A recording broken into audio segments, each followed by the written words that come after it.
Hey everybody, today we're going to take a look at the Rogue Invitational and what we can expect from a programming perspective in 2023. Over the past 4 years, been a range of the number of events. So in 2019, in the inaugural Rogue Invitational, they had 8 events over 2 days. In 2020, in the online sanctional or unsanctional, because it was end up being online, they had 7 events over 2 days. 2021, we saw the move to Austin, Texas in the first year in the Dell Diamond. Over 3 days of competition, they had 7 events.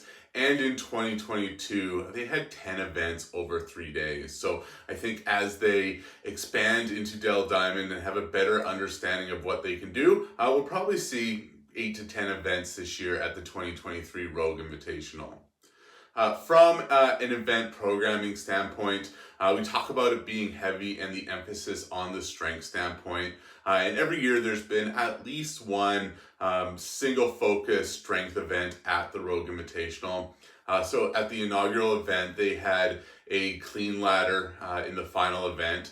In 2020, they actually had 2 strength events of differing formats, which might be interesting to bring back into 2023. So they had a every minute on the minute lifting event where you just added 10 pounds to your clean and you went as far as you could. And they also had a death by event where you had to do a number of snatches each minute, and then the following minute you did more until you failed to complete them in the time allotment. So different structure, but allowed them to focus on the strength aspect online.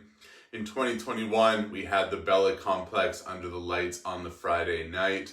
And in 2022, we saw the Texas log lift. So again, different type of strength events over the course of the 4 years, but having that single event focused on strength events.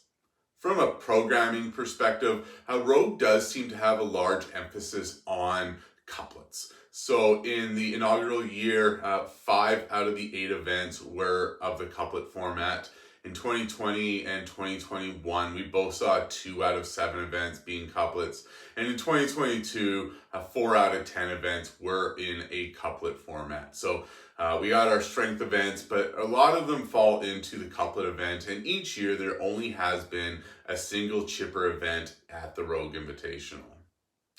From a movement perspective, there are 7 movements that have appeared in all 4 Rogue Invitationals so far. So an echo bike or assault bike has shown up every year, as long as cleans, deadlifts, and snatches from a barbell standpoint.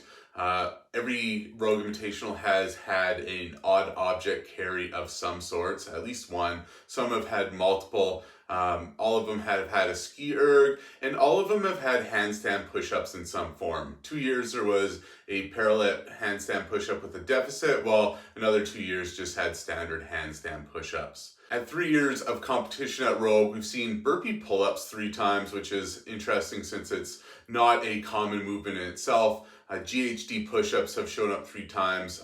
Once of those was weighted.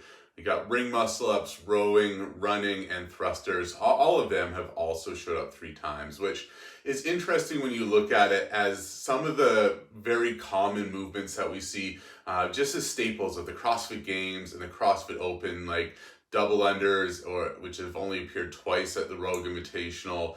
Toes to bar has only appeared once, as well as bar muscle ups. That's all another movement that's only been seen once at the Rogue Invitational, and that was in 2022 with the log. So again, seeing these types of movements not being common at the Rogue kind of highlights some of the strength or different adaptability you need to excel at the Rogue Invitational.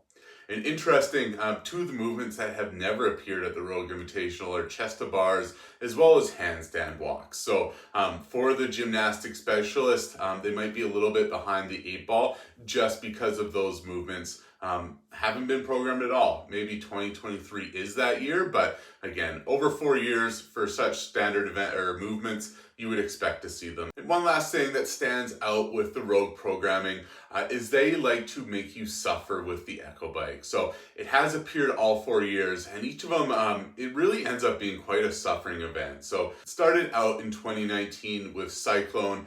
Athletes needed to complete 40 cals on the bike, do a 200-meter carry with a sandbag, and then another 40 cals on the bike.